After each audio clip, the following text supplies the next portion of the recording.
Hello. Hello. सत साहिब जी, भगत जी। सत साहिब, सत साहिब। पवन जी बोल रहे हो जी? हाँ जी। जी भगत जी, मैं ये कह रहा था कि बरवाला मेरे उपदेश लिया हुआ था। जी बरवाला 2011 में उपदेश लिया हुआ था और 12 में मुझे सतना मिल गया था जी। जी। तो 20 में जी थोड़ी गलती कर दी थी मैंने मतलब नाम नाम भी जैसे खंड हो गया था, कोई थोड़ी वाइन हाइन भी यूज कर ली थी और हम्म। नाम खंड हो गया था कुल मिला के मतलब। और जो आर्य समाज के गुरुकुल थे हम्म। तो उसमें भी मैंने पढ़ाना शुरू कर दिया था। हम्म। और फिर वो मतलब कोई जॉब वॉब उस समय मेरे लगी नहीं थी। तो हम्म। गुरुजी के प्रति भी वो गलत भाव आ गए थे मेरे मन में मतलब। हम्म।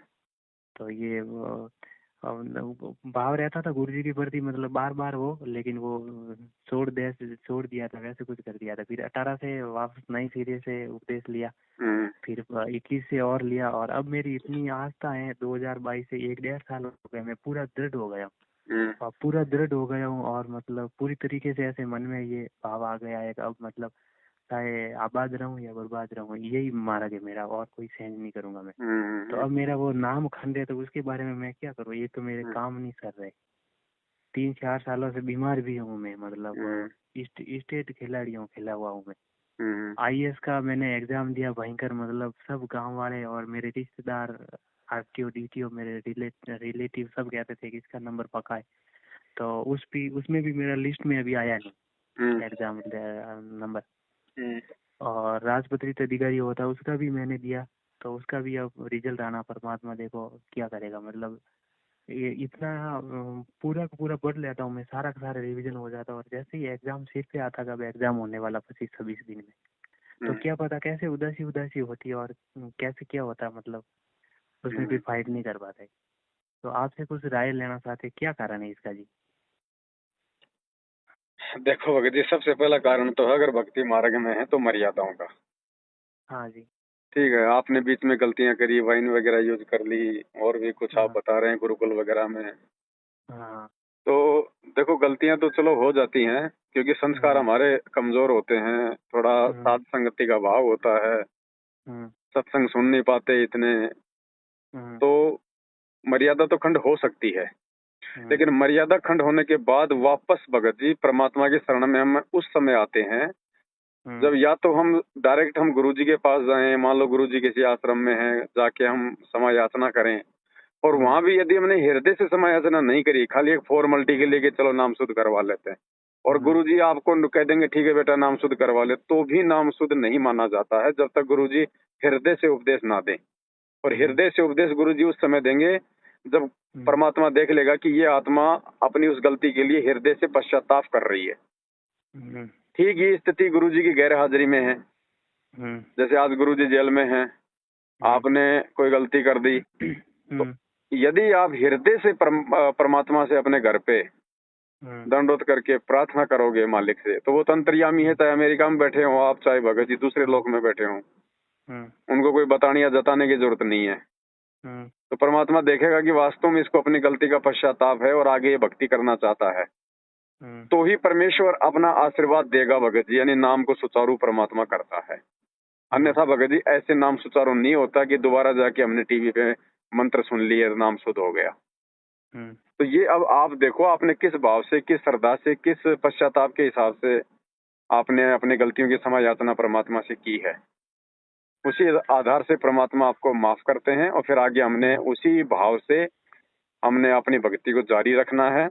और रही बात आपके एग्जाम वगैरह देने की कि उस समय मेरे को थोड़ा सा मायूसी सी हो जाती है, हम्म तो ये तो कॉमन सेंस की बात है भगत जी। हम भी पहले पढ़ा करते थे, जब हम्म एग्जाम का टाइम आता था तो भगत जी थोड़ा बहुत तो नर्वसनेस हो ही जाता हम्म है ना। तो ये हम्म तो कोई बड़ी बात नहीं है। दूसरी बात, आप केवल अपना कर्म कर सकते हो भगत जी, हम्म लेकिन उस कर्म का फल आपके हाथ में नहीं है। वो नौकरी हम्म लगना यदि आपके हित में होगा तो परमात्मा दया करेगा। अगर वो हम्म नौकरी लगना आपके हित में नहीं होगा, हम्म आपकी मर्यादाओं के टूटने का कारण बनेगा, या आपकी भक्ति में कोई बाधा बनेगी आगे चल के, और परमात्मा यदि हम्म आपसे भक्ति करवाना चाहते हैं, हम्म तो अंतर्यामी परमात्मा आपको वो नौकरी नहीं लगने देगा, चाहे आप कितने हाथ पैर मार लेना। तो आप जी केवल जी। अपना कर्म करो और परमात्मा से प्रार्थना करो, और मर्यादाओं का अपना ध्यान रखो। बाकी आपके हाथ में नहीं है। और ना ही ऐसा है कि नौकरी नहीं लगेंगे तो खाएंगे नहीं भगत जी। ये दुनिया सारी नौकरी थोड़ी करी है, दुनिया सारी थोड़ी IAS और जिला कलेक्टर बन के बैठी है। अगर भगवान की शरण में है तो देना भगवान ने है, जो तीनों लोकों में प्रवेश करके सबका भरण पोषण कर रहा है भगत जी। और आज से 50-60 साल पहले कौन नौकरी करता था?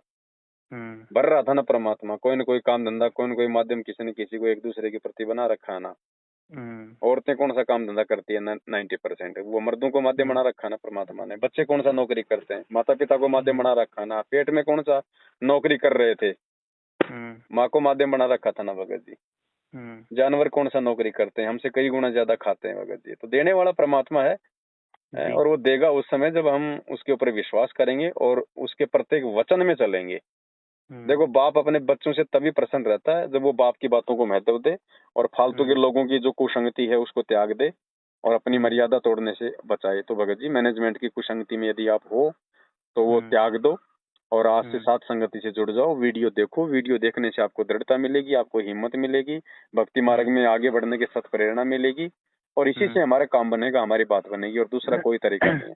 अभी जी अभी मतलब मैं 1 तारीख तक तो मेरा जोरदार रोटेशन था। 1 तारीख तक तो ये जो 1 तारीख तक गई ना, 1 तारीख तक तो मेरा शानदार रोटेशन था। इतना मस्त रोटेशन था कि जोरदार रोटेशन था। मुझे लगता था बस ये अभी दिसंबर में एग्जाम होने वाला है, ये तो अपने लिए कुछ भी नहीं है, मालिक ऐसे ही निकाल देगा। फिर 2 तारीख को मैं सेवा में गया था, कोई पोस्टर चिपकाने की। कोई भगत थे गांव के, तो उन्होंने बोला यार तू आ जा, थोड़ा यंग है और तुझे नॉलेज है, फटाफट चिपकाने था। तो उस समय मैं साथ में था, तो 7-8 गाँव में हमने पोस्टर चिपका दिया जल्दी जल्दी। वो सिर्फ आटा लगाते थे, मैं चिपका देता था। और बोले कि तुझे यहाँ जानते भी हैं लोग, हर कहीं तो कहीं चिपकाएंगे तो कोई दिक्कत नहीं, और नहीं तो चिपकाने नहीं देते गाँव में। तो 2 तारीख को फिर पोस्टर सेवा कर दी, 3 तारीख को और कर दिया। 5 तारीख से फिर कोई कोऑर्डिनेटर थे, उनका फोन आ गया कि आप आश्रम में आओ सेवा देने। तो फिर मैंने सोचा कोई दिक्कत नहीं, भगत आएंगे, भोजन करेंगे, चले जाओ। तो 5 तारीख को फिर मैं वहाँ चला गया। 5, 6, 7, 8 जैसे ही मैं आश्रम गया, तीसरे दिन घर पे मम्मी बीमार हो गई, भयंकर पेट दर्द करने लगा। वो भी उपदेश ही है। 11 तारीख तक आश्रम से वापस आया। वापस आते ही मतलब उनको ट्रीटमेंट करवाया, मतलब इधर उधर वगैरह दवाई वही दिलवाई, जांचे वासे सब पूरी करवाई, डॉक्टर को दिखाया। और उसके बाद में रोटेशन पूरे टूट गया। और उससे पहले रोटेशन ठीक था। उसके बाद में अब ऐसे रोटेशन हो गया कि पहले मैं एक दिन में 80-80 पेज निकालता था, 24 घंटे में पढ़ लेता था। अब 15 पेज निकालना, 20 पेज निकालना भी मुश्किल हो रहा है, और उधर सी टाइप में हो रही। सपना मतलब ऐसे जाप करते तो मैं जी तैयारी तो सिविल सेवा की कर रहा हूँ, लेकिन अभी मेरे फिलहाल ये अध्यापक का एग्जाम है, वरिष्ठ अध्यापक का 2nd ग्रेड का। फिर मैंने कहा एक बार ये देते थे दिसंबर वाला, उसमें लग जाएंगे, फिर बाद में लगने के बाद में भक्ति के साथ साथ में फिर आगे आप एक बात बताओ करेगा तो सिविल की सेवा करते रहेंगे। आप एक बात बताओ, आपने नाम 2011 में लिया जी, अभी तक आपको ये पता नहीं चला भगत जी कि ये जो नौकरी है, विशेषकर सरकारी नौकरी, ये परमात्मा की भक्ति में सबसे ज्यादा बाधक है भगत के लिए। आप मर्यादा में रह पाओगे? हाँ जी, मास्टर शास्त्र बन गए तो रह पाएंगे, नहीं दूसरी नौकरी में तो 90% मुश्किल है। 90% सरकारी नौकरियों में आप मर्यादा में नहीं रह पाओगे भगत जी। हाँ। और मास्टर की नौकरी में कौन सा आप जी मर्यादा में रह लोगे? है भाई, आपकी ड्यूटी लगा दी गई बच्चों से सरस्वती की वंदना करवाने की, है? या वैसे कोई बच्चों को और कोई गेम्स की कोई तैयारी करवाने की, और कोई किसी प्रकार का कोई फालतू की नौटंकियां होती रहती हैं स्कूलों में। तो भगत जी, कहीं कहीं पे कोई मंदिर का टूर है, कहीं कोई बच्चों को वहां घुमा के लाएंगे, वहां घुमा के लाएंगे, वो मंदिर बहुत अच्छा है, बच्चों को दर्शन करवा के लाएंगे। निमित्त कौन बनेगा? बनोगे ना? हम ही बनेंगे। हाँ भगत जी, मालिक से अरदास ये करो, अपने मन में इच्छा मत रखो नौकरी की। मैं ये नहीं कह रहा कि आप नौकरी के लिए आप तैयारी मत करो, जी, लेकिन नौकरी को टारगेट बना के आप ये पढ़ाई मत करो भगत जी, वरना आप सबसे बड़ा धोखा खा रहे हो। आप ये एजुकेशन परमात्मा ने नौकरी के लिए नहीं दी हमारे को। जी। आपको पता है क्यों दी है परमात्मा ने एजुकेशन? सिर्फ अक्षर ज्ञान के लिए, ताकि आज वो परमात्मा जब हमारे को धर्मशास्त्र पढ़ाए तो हम और किसी की बातों में ना आए, और परमात्मा के पढ़ाए गए को हम खुद भी पढ़े और देख ले और हमारे को विश्वास हो जाए। इसलिए परमात्मा ने घर घर में ये अक्षर ज्ञान करवाने के लिए ये नौकरी का एक लड्डू फेंका परमात्मा ने, एक लड्डू, वरना शिक्षा नौकरी के लिए नहीं होती है, लेकिन परमात्मा ने नौकरी का झांसा दिया, एक ये मीठा लड्डू फेंका। इस नौकरी के चक्कर में तो सभी माँ बाप अपने बच्चों को पढ़ा रहे हैं। जी जी। अगर शिक्षा के प्रतिफल में नौकरी ना होती तो कौन पढ़ाएगा अपने बच्चों को? जी जी। तो ये अब वो लड्डू फेंकने की आवश्यकता नहीं है परमात्मा को, क्योंकि परमात्मा ने अब इस चीज को रूटीन में लाके खड़ा कर दिया। चाहे बच्चा नौकरी लगे ना लगे, लेकिन हर माँ बाप अपने बच्चे को शिक्षा दिलवाता है ना। भगत जी, एक दिल्ली में अभी वरिष्ठ इंस्पेक्टर है, पुलिस ऑफिसर है दिल्ली पुलिस में, प्रॉपर दिल्ली से ही है। तो उनसे कोई मेरी मुलाकात हुई थी, तो उनकी इच्छा थी भाई कि हमारे भी लड़की है, उनकी थोड़ी एज ज़्यादा थी लड़की की, और मेरी भी एज हो रखी है 29-30 तक। तो फिर मैरिज के लिए फिर उन्होंने कहा था कि उन्होंने भेजा था मुझे सब, और सेंड किया था वो उनकी बच्ची के फोटो वोटो वगैरह।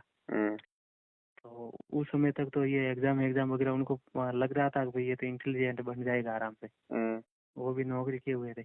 आज उनका फोन आया जी कि उस समय उनकी फुल इच्छा थी 100%, और अभी आज उनका फोन आया कि जी हमारी तो थोड़ी घर में चर्चा हुई कि उधर के मन थोड़ा कम ही है, कि आपके पास में नौकरी भी है नहीं, जॉब भी है नहीं। वो सार ना मिले हुए 2000 से उपदेशी परमात्मा से, वो सामने वाले, हाँ सामने वाले 2000 से पूरे परिवार को उपदेश। देखो भगत जी, मैनेजमेंट सतलोक आश्रम मैनेजमेंट हरियाणा से जुड़े हुए भक्तों को अपना स्वार्थ पहले दिखाई देता है। ठीक है, उनको चाहिए नौकरी वाला लड़का अपनी छोरी के लिए। ठीक है, उनको ये नहीं, और उनको अच्छा भगत नहीं चाहिए। उनकी छोरी भी जॉब कर रही है, 8 लाख सालाना पैकेज है, वो भी इंजीनियर है। कहाँ ले जाएगी?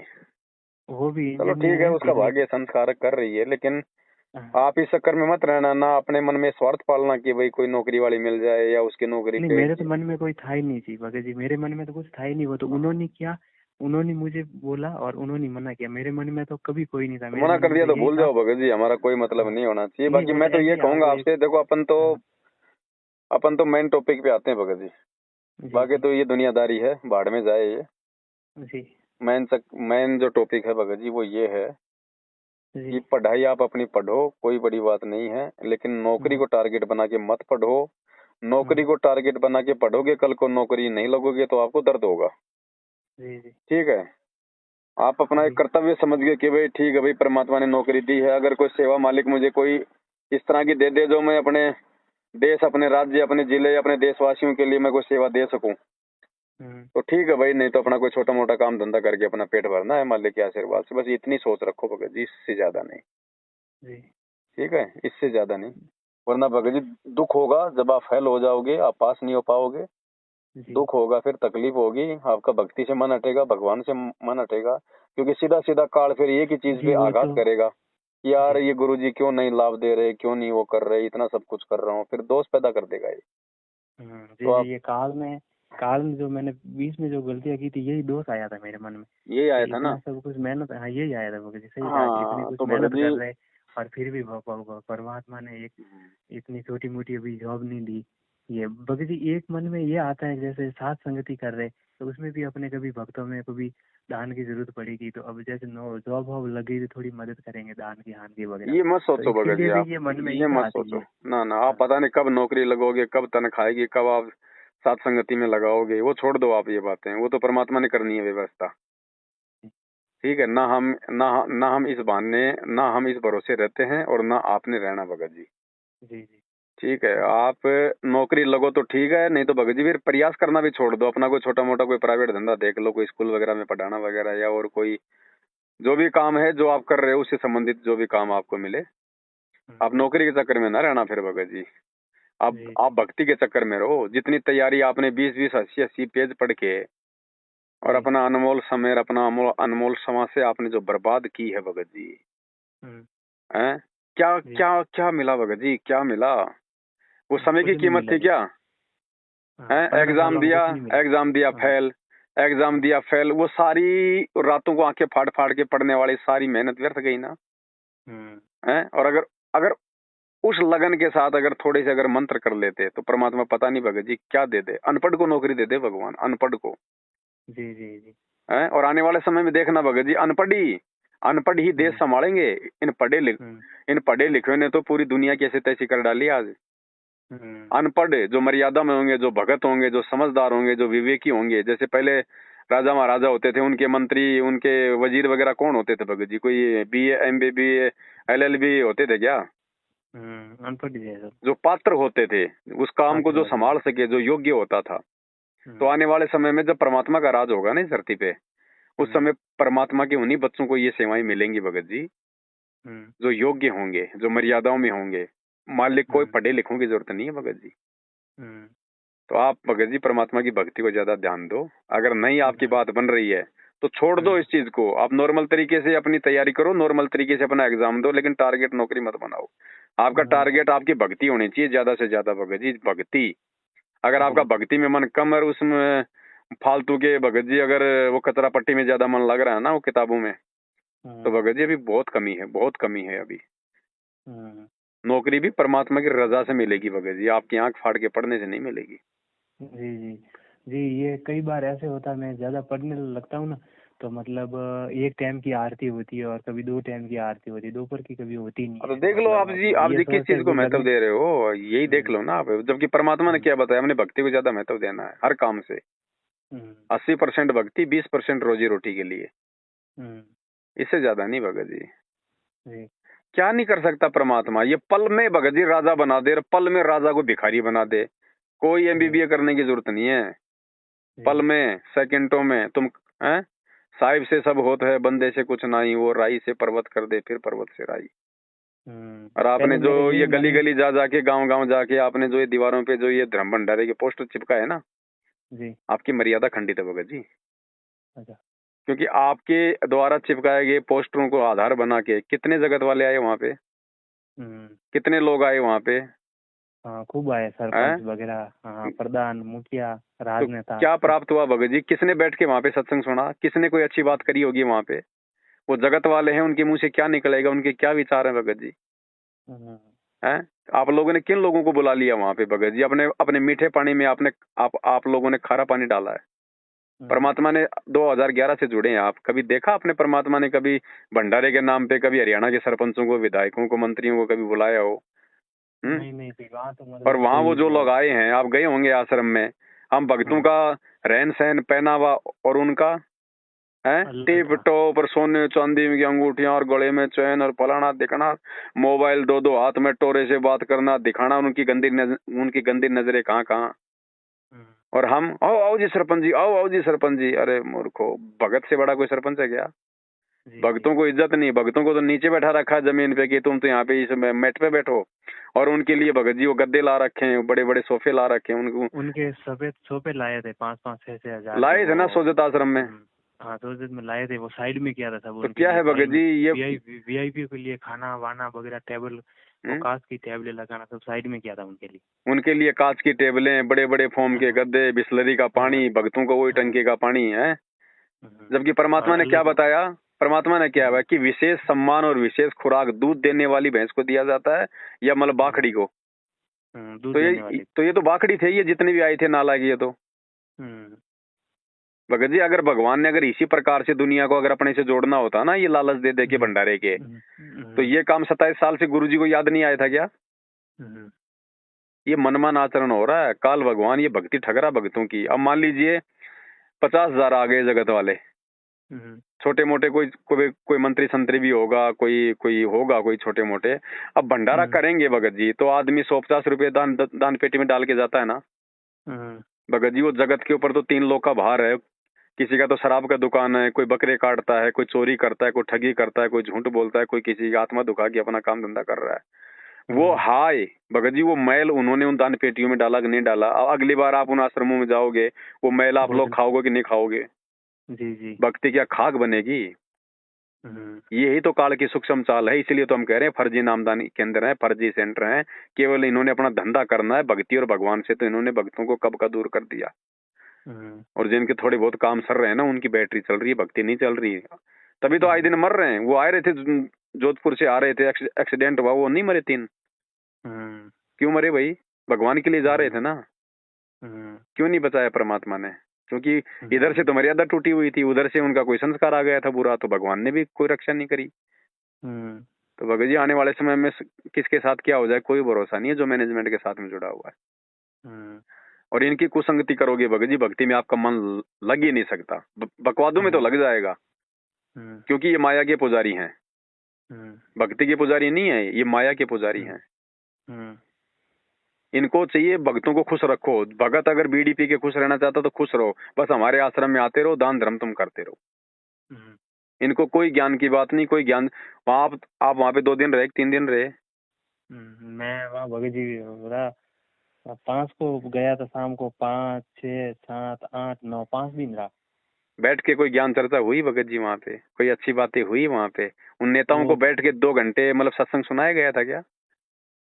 वो कुछ नहीं सुना है उनको, तो वो शाम को वहाँ तो जैसे मेला नहीं लगता है, जैसे मेला लगता है, मेला कोई तो बंदर नचा रहा है, कोई रीछ नचा रहा है, कोई कह रहा है ले जाओ बीड़ी का मंडल बहुत सस्ते में, कंपनी का प्रचार। भक्तों के हाथों में वो बिसल दे दी, पिर पिर कर रहे हैं, तू इधर जा, तू इधर जा, इधर, अरे भंडारे में ये हो गया वो हो गया। भगत जी जैसे होता है ना, वो गधे और गायों को एक जगह इकट्ठा कर देते हो, कैसे वो भगदड़ मच जाती है।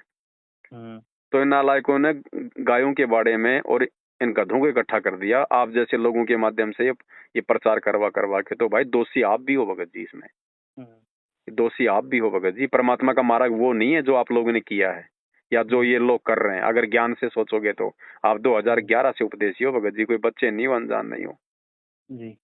ठीक है भगत जी, मतलब एक जैसे ये जो मैंने जो उपदेश लिया था बरवाला से, तो भगत जी वहाँ बरवाला में परमात्मा ने आशीर्वाद दिया था, और लाइन में परमात्मा के गुरु जी के दर्शन के लिए लाइन में लगते थे और दर्शन भी होते थे। लेकिन जो वहाँ नाम जो मिलता था वो वहाँ मेरे वो टीवी से लिया हुआ है, वो वैसे ही टीवी से लिया हुआ, लाइन लगती थी उधर, वो अंदर ले जाते थे, पहला नाम और दूसरा नाम टीवी से लिया हुआ। तो वो मंत्र सही है या पहले गुरु जी मुँह से देते हैं? मंत्र तो आज भी सही है गुरु जी का, मंत्र थोड़ी गलत है भगत जी, विधि गलत है। और आश्रम में जो दिया जा रहा था ना भगत जी नाम, आदेश नहीं था गुरु जी का, मैनेजमेंट की सलाह के आधार पे नाम दिया जा रहा था। लेकिन वहाँ एक फायदा था, नाम दीक्षा लेने के बाद फार्म लेके हम गुरु जी से आशीर्वाद लेके आ जाते थे, तो हमारा नाम सुचारू हो जाता था। आज तो वो भी नहीं हो रहा भगत जी, आज तो वो भी नहीं हो पा रहा। तो भगत जी देखो, अंत में चिंतन आपने करना पड़ेगा, अगर अपना आत्म कल्याण चाहते हो तो भगत जी। नहीं तो भगत जी कोई फायदा नहीं है इस भक्ति का, चाहे आप लगे रहो चाहे इसमें कितनी आरती कर लो, कितने मंत्र कर लो, कितनी तुम इनकी झूठी सेवा करवा दो, 1% लाभ नहीं मिलेगा। जब वो बुरा दिन आना होगा तो परमात्मा हाथ ही नहीं लगाएगा भगत जी। आए दिन संगत मर रही, आप देख लो भगवान क्यों नहीं बचा रहा। तो आने वाला समय तो कितना विनाशकारी है भगत जी, इतना तो आपको पता होएगा। दुनिया ऐसे संत रामपाल जी को भगवान नहीं मानने वाली, जिस प्रकार से दुनिया चल रही है। दुनिया को परमात्मा बंदर दिखाएगा, बंदर, लोगों की आंखें फटेंगी, तब लोग मानेंगे कि हाँ भाई संत रामपाल जी भी कोई पावर है। तो उस समय कैसे बचाव होगा भगत जी, जब आज ही भक्तों को भगवान नहीं बचा रहा। तो भगत जी मर्यादा तोड़ के भक्ति करने वालों का परमात्मा साथ नहीं देता है, वो चाहे अपने आप को चाहे भगवान की शरण में समझें। तो अब आप देखो भगत जी, आपने क्या करना है। ये मेरे नंबर है, आप सेव कर देना अपने ग्रुप में, मतलब अपनी का। चलो मैं तो सेव कर दूंगा भगत जी, लेकिन आपने भी तो भगत जी विचार करना पड़ेगा ना इन सब बातों पे। हम तो देखो सलाह दे सकते हैं भगत जी, बाकी मानना ना मानना, उस चीज पे चलना ना चलना, ये तो आपके अपने संस्कार और ज्ञान के ऊपर। तो मैं तो यहाँ गया हूँ, यहाँ सेवा में इस बार गया हूँ, मैंने कहा वहाँ पर भी भगत ही आते हैं ऐसे, ये कुछ सोच के। लेकिन आपसे तो मैं काफी लंबे समय भगत कौन नहीं है भगत जी, भगत कौन नहीं है? जगत वाले क्या भगत नहीं है क्या? वो भक्ति नहीं करते जगत वाले? वो भी करते ही है। आप और हमसे अच्छी भक्ति करते हैं।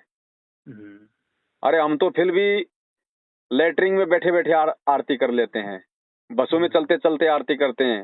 जगत वाला अगर भक्ति करता ना तो भगत जी वो अपने एक जगह पे आरती करता है, बैठ गए। वो ड्रामेबाजी नहीं करता कि लगा दी मोबाइल में। वो भी वो जय जगदीश हरि की पुस्तक हाथ में लेके करता है। और यहाँ पे भोग की आरती हुई होगी, संध्या आरती भी हुई होगी। बता दो उस लाखों की भीड़ में से अगर 2% लोग बड़ी मुश्किल से कोई पुस्तक लेके आरती कर रहा होगा, बाकी 99% तो कोई तो बाथरूम में भग रहा है, कोई लेटरिन में भग रहा है, कोई क्या कर रहा है, कोई बातचीत कर रहे हैं आपस में।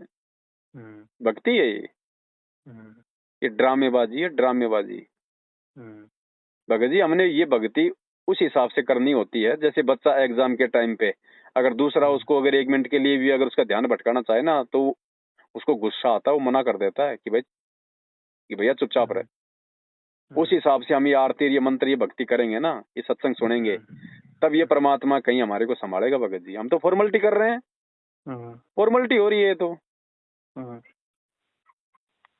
गुरु जी को तो अभी तो भगत जी गुरु जी को मान ही नहीं रही संगत है।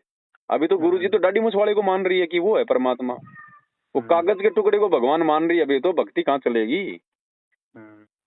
ना गुरु जी की कोई शिक्षाओं पे चल रहा, ना गुरु जी के कोई वचन फॉलो कर रहा, तो कहाँ से भक्ति बनेगी भगत जी? तभी तो मर रहे हैं आए दिन। नहीं, मैं तो इसमें सेवा में यहाँ पहली बार गया भगत जी, पहली बार सेवा दी आश्रम बनने के बाद में। ओ भगत जी, अगर पहली बार अगर कोई जहर खाएगा तो क्या नुकसान नहीं होगा? हाँ भगत जी, एक ये चीज देखी यहाँ तो मैंने, और जो वीआईपी लोगों के लिए अलग अलग, और वो जो नामदान पे वगैरह जो भरतपुर झुंझुनू सीकर के जो भगत आए थे नामदान पे, जो कोई नया उपदेश है उनको वो फॉर्म वॉर्म भर रहे थे, तो वहाँ उधर में गया था, थोड़ी देर बैठा था, तो वहाँ पर भी 2-3 भक्तों के मुंह से सुन लिया। वो बोले, जो नामदान में भक्त बैठे थे उनको आगे बोला कि सभी के सीधे हो जाओ और आराम से व्यवस्थित बैठोगे। वो बोला कि क्या हो गया? नामदान वाले भगत बोले, मैं पास में वो खड़ा था, मैंने कहा क्या हो गया भाई, क्या व्यवस्थित हो गए? तो वो साइड में बैठा था, तो वो दूसरा भगत बोला वीआईपी लोग आ रहे हैं, सही व्यवस्थित कर दो था। कोई नहीं भगत जी, जैसा जो लोग वर्तमान में जो बीज बो रहे हैं ना इस भक्ति मार्ग पे, भगत जी वही फसल काटेंगे। वही जैसा बोएंगे वही फसल काटेंगे। परमात्मा हाथ ही नहीं लगाने वाला भाई। तो ये चाहे जो मर्जी ड्रामे कर लो भगत जी, ड्रामे ज्यादा दिन नहीं चलते हैं। हिसाब देना पड़ेगा भगवान को, हिसाब। भगवान ने नाम दिया, अनमोल चीज, तुमने उसकी संभाल क्यों नहीं करी? संभाल क्यों नहीं करी भगत जी? उसकी हिसाब मांगेगा परमात्मा। बाकी चीज 2014, 15, 16 तक तो मतलब मेरा सतनाम ऐसे चलता था, अगर रात में जब मैं सोता था ना तो ऑटोमेटिक सुमिरन होता था, सारी रात इतनी मस्त नींद आ रही थी और वहां से वो चलता रहता था। दिन में कभी कभार ऐसे ध्यान नहीं देता उसके ऊपर, सतनाम के ऊपर, तो ही कभी कभार अचानक थोड़े खाली हो जाते तो ऑटोमेटिक शुरू हो जाता था। अब तो मैं जपता हूँ फिर भी नहीं चल रहा है वो। भगत जी, जब तक हम परमात्मा के वचन में रह के और उनके बताई गई विधि अनुसार भक्ति करते हैं ना, तो हमारी भक्ति भी चलेगी, सतनाम का सुमरण भी चलेगा सही विधि से जो परमात्मा ने बता रखा है। भगत लोग कहाँ गलती कर रहे हैं पता है? भगत हमेशा भक्तों को देख के बिगड़ता है भगत जी।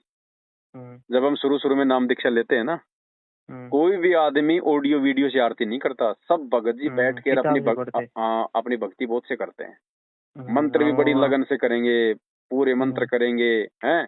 देखे वो पढ़ के। और जैसे ही हम जो पुराने भगत हैं या कोऑर्डिनेटर हैं उनके संपर्क में आने लग जाते हैं, तो फिर देखते हैं यार ये तो संध्या आरती भी कर रहे हैं, ये तो खाना भी खा रहे हैं, ये तो असुर निकंदन रमणी बना दी, भक्तमती चाय बना रही है, भगत बात कर रहा है। यार ये काम अच्छा है यार, मैं तो फालतू में मतलब अपना समय बर्बाद करता हूँ। जब ये मेरे से पुराने ऐसे कर रहे हैं, इसका मतलब ये सही है। तो वो भगत फिर वहां से बिगड़ना शुरू हो जाता है भगत जी।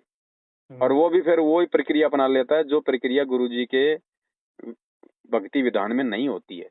वो उन भक्तों को देख के और फिर वो भक्ति में शॉर्टकट अपनाने लग जाता है। वहीं से उसकी भक्ति का सारा सत्यानाश होना शुरू हो जाता है। तो भगत जी भक्तों को देख के मत चलो, भक्तों की उन्हीं क्रियाओं को देखो जो क्रियाएं आपको गुरु जी के ज्ञान से ठीक लगती हैं। ये यारी जोड़ने का मार्ग नहीं है, रिश्तेदारी जोड़ने का मार्ग नहीं है भगत जी। ये एक एक समय की कीमत है। भगवान ने एक एक समय की कीमत बताई, हाथ से निकल जाएगा समय। एक बार ये तन छूटा छूटा क्या कर लोगे फिर?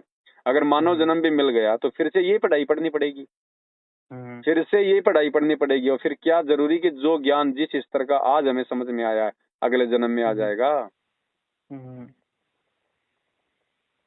सही तो भगत जी ना तो भगत पार करेंगे, ना ये आश्रम पार करेंगे। परमात्मा की भक्ति और मर्यादा पार करेगी, उससे हम हो रहे हैं दूर धीरे धीरे। ठीक है, अभी भी वक्त है भगत जी, संभलो।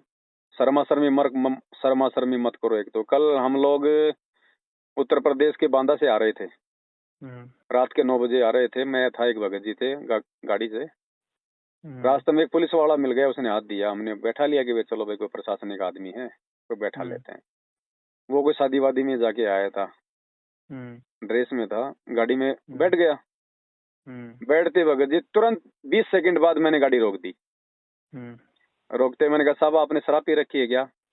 बोले हाँ भाई साहब शराब पी रखी है। मुझे साहब हाथ जोड़ते हैं, हम सत्संगी आदमी हैं, हम आपको आगे नहीं लेके जा सकते। हाँ बोले साहब कोई बात नहीं, कोई बात नहीं साहब, कोई बात नहीं, कोई बात नहीं। फिर उसको महाविनाश की अंतिम चेतावनी की एक पुस्तक दी। ठीक है भगत जी, लोक लाज नहीं चलती इस मार्ग में, ये भय नहीं चलता इस मार्ग में भगत जी। पुलिस वाला क्या था, प्रधानमंत्री बैठा है, गुरु जी की मर्यादा से बाहर है, तुरंत उसी समय साथ छोड़ दो भगत जी। और हम यहाँ पे मैनेजमेंट की पूंछ पकड़ रहे हैं, आंखों के सामने 8 साल से इतने उल्टे कर्म कर दिए, इतने उल्टे कर्म कर दिए, जो कर्म सिवाय गुरु जी की बर्बादी के कुछ नहीं देते। तो कहाँ से परमात्मा लाभ देगा भगत जी? 2017 तक तो भगत जी, 2016 तक तो मेरी भक्ति ऐसे थी कि पूरा गांव एक साइड में था और मैं एक साइड में था। उस समय हमारे गांव में 2 ही भगत थे हम, तो पूरा गांव और पूरा जिला एक साइड में था, मैं एक साइड में था। मतलब इतने कठोर नियम थे कि जगह जगह पता लगता कि भैया आदमी कुछ बीड़ी पी रहा है, मांस खा रहा है, तंबाकू खा रहा है, तो उसके हाथ का हम पानी भी नहीं पीते थे। इतना वो नियम था दुनिया भर का। कहीं कोई फंक्शन हो रहा है तो बोलने का वो थोड़ा एक्सपीरियंस था, कहीं मंच पे कोई प्रोग्राम होते थे, स्कूल में बुलाते थे बोलने के लिए, तो फिर वो माला लेके खड़े हो जाते थे। तो हमने कभी माला गले में नहीं दिलवाई। सारे लोग बोलते थे कि यार ये इतना बढ़िया बोलता है, इंटेलिजेंट है, पागल है क्या आदमी। तो कभी हमने गले में माला नहीं दिलवाई, भले लोग कहते थे कि ये तो मूर्ख है, कहते थे। इतने ऐसे मतलब नियम में रहते थे। नियम तो आस्था तो थी हमारी, लेकिन बीच में हमने जी क्या, बीमार पड़ गए, खांसी वासी हो गई। लंबे समय से कोरोना के समय बीमार पड़े थे, 1-2 साल तक खांसी चली का पाता था और ठीक हुए नहीं। तो फिर किसने कहा आप अंडे खा लो, किसने कहा आप थोड़ी वाइन पी लो, तो उसके चक्कर में वो हमने अरे भगत जी कैसे कर लिया यार आप लोगों ने यार, इतना। उसके चक्कर में वो आप तो मतलब हमारे से पुराने हो, मेरे से भी 2 साल पुराने हो आप तो। 2 4 मतलब 6-7 महीने इतना पैसा खर्च किया, डॉक्टर से दवाई चल रही थी, वो असर ही नहीं कर रही थी, वो दवाई कोई भगत असर जी नहीं कर रही थी। आज आपने पहली बार फोन किया है क्या मुझे? 2 बार अपनी और बात हो रखी थी। मतलब आपने मुझे कहा था भगत जी कि हमारे साथ आ जाओ सेवा में, ऐसे 1-2 ही बार और हो रखी थी बात हमारी। फिर उसके बाद में तो लंबे उसके समय में बाद मैं भी आपने वापस गलती कर दी ना, अभी जाके ये धर्म भंडारों में गांव गांव में न्योता देने की, फिर आपने गलती कर दी। भगत जी ये आपका तीसरा मौका, लास्ट मौका बड़े भाई, मैं नहीं कह रहा, ये परमात्मा की तरफ से संदेश समझ लेना। अगर अब की बार भी यदि आप नहीं सुधरे और आपने इन लोगों का अगर बिल्कुल साथ नहीं छोड़ा भगत जी आपका फ्यूचर ठीक नहीं है फिर आगे। आप ये यकीन मान लेना भगत जी। फिर कल को कोई घटना अगर आपके साथ होती है, परमात्मा को दोष मत देना भगत जी। ये अंतिम संदेशा दिलवा रहा है आज आपको परमात्मा। भगत जी वो मतलब उधर ज्यादातर जो हमारे समाज के जो भगत है ना, मेरे समाज के आजू बाजू पूरी पाली जिले के, वो सारे के सारे यही जुड़े हुए। आप देख लो, आपने अपने समाज को देख के चलना है या फिर अपने भगवान को देख के चलना भगत नहीं जी? भगत जी मेरी बात सुनो। तो अभी खुद के मेरे सगे जिया जी वो ठेकेदार है। तो वो मतलब 1 साल में कम से कम 10-15 पाठ करवाते। बड़े ठेकेदार 1 साल में कम से कम 10-10 15-15 पाठ यहाँ करवा लेते हैं आश्रम में, वो भी यहाँ जुड़े हुए। और बाकी जो मतलब रिश्ते की जो बात चल रही है, वो सारे के सारे भगत यही जुड़े हुए। तो सारे भगत बोल रहे भाई आपकी रमे नहीं करेंगे। मैंने कहा भाई यहाँ से ही भक्तों में होने से ये रमे नहीं करेंगे। ये तो फिर मेरे मन में ये आया, अभी 2-3 दिन से ये मेरे मन में आया भगत के, ये भी भगत ही है, तो ये अगर रमेणी करेंगे तो क्या पता अपने जो अपने भाई साहब है भगत जी है, पवन भाई जी, उनको भी बोल देंगे तो भगत तो उधर भी खूब है अपने। नहीं भगत जी देखो, हम ना तो सात संगतियों में रमेणी की कोई बात करते हैं, ना हम किसी की रमेणी करवाते हैं, ना हम रमेणी करवाने के ठेकेदार भगत जी। ये काम हमारे बस के बाहर की बात है। सात संगतियों में केवल भगवान की चर्चा, परमात्मा की चर्चा होती है, दूसरा काम नहीं होता भगत जी। रमेणी करनी है ठीक है, भक्तों से आओ मिलो संपर्क करो, लेकिन बातें अपने घर जाने की बात। हाँ वही तो। सात संगति में नहीं भगत जी, हम लोग इनकी तरह ड्रामा नहीं करते, हमको ये पंडाल नहीं सजाते कोई ब्याह शादी के लिए। और अगर और यदि आप रमेणी के मकसद से सात संगति से अगर जुड़ना चाहते हो तो भगत जी और ज्यादा नीचे जाओगे, ध्यान रखना, क्योंकि परमात्मा सात संगतियों में बकवाद के लिए जगह नहीं रखता भगत जी। और बकवाद करने जो आएगा वो नहीं टिक पाएगा। मेरे साथ देख लो ना, जो लोग 4-4 से मेरे साथ रह रहे थे, छोटी मोटी सेवा कर रहे थे, जैसे उनके मन में वो बकवाद करने की इच्छा जागृत हुई, परमात्मा ने साइड में करवा दिया। भगत जी सात संगति में केवल परमात्मा प्राप्ति के लिए आना तो फायदा, नहीं तो कोई फायदा नहीं है। परमात्मा नहीं टिकने देगा। हमें तो नहीं पता कौन क्या कर रहा है, किसके मन में क्या सोच है, लेकिन अंतर्यामी परमात्मा सात संगति के साथ है भगत जी। मालिक डिस्कनेक्ट कर देगा, और सात संगति से जो आउट हो गया उसको फिर जिंदगी में मौका नहीं है, इस जन्म में मौका नहीं है भगत जी। मैनेजमेंट से निकला हुआ भगत को मौका है, साथ संगति से निकले हुए भगत को मौका नहीं है, हम्म, तो सोच समझ के ये कदम रखना साथ संगति की तरफ भगत जी। हम्म। और पहले आप नहीं उधर भगत से तो जी, वो निकल तो लो, साथ संगति में आना तो बहुत दूर की बात है, पहले आप मैनेजमेंट से तो निकल लो भाई। वो आप तो उधर से नहीं निकल पाओगे जहां तक मेरा आइडिया है। नहीं, यहाँ से तब निकले हुए ही है, यहाँ से तो क्या है। अरे कल को जीजा जी बैठ जाएगा आपको प्रवचन देने, भगत जी कहाँ से निकले हो अभी। ये लोकलाज शर्मा शर्मी दबाव बहुत बड़ी चीज होती है भगत जी, ये ऐसे नहीं छूटती। कामी क्रोधी लालची इनसे भक्ति न होई, भक्ति करे कोई सूरमा जात वर्ण कुल खोई। चलो ठीक है, नहीं ऐसे आप विचार करना, परमात्मा से प्रार्थना करना, ठीक है बड़े भाई। अपने अपने भगत जी यहाँ सात संगति अगर पाली के आसपास में कहीं होती तो कहाँ होती है नजदीक। फिलहाल भगत जी वो वीडियो देखो, पहले जानकारी प्राप्त करो, हम्म, ठीक है। जो आदमी वीडियो देख के सुधर जाएगा उसको साथ संगति में आने की जरूरत नहीं है भगत। हम्म। और कहीं कोई मौका लगे